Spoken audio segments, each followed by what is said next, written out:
দেখুন বন্ধুরা, আজ রান্না করব ডিম সিদ্ধ করে নিচ্ছি।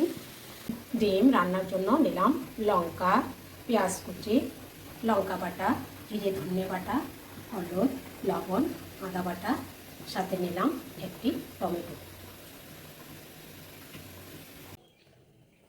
ডিম আলু ভেজে নেব হলুদ লবণ দিয়ে।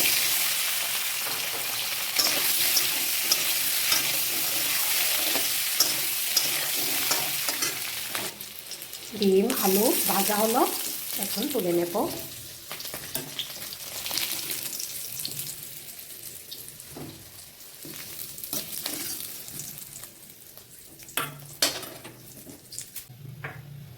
এখন দিয়ে দেব পেঁয়াজ কুচি। পেঁয়াজ ভালো করে ভেজে নেব। পেঁয়াজ ভাজা হলো, দিয়ে দেব মশলা।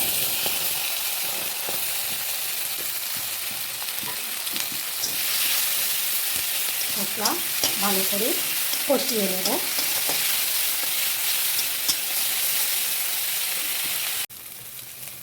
দিয়ে দেব টমেটো। টমেটো মশলার সাথে মিশিয়ে ভেজে নেব।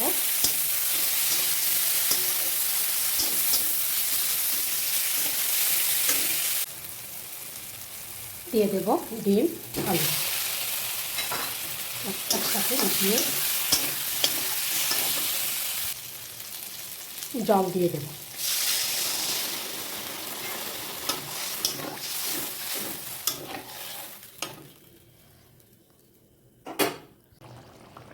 দিয়ে দেব এলাচ। দেখুন বন্ধুরা, ডিম রান্না হলো,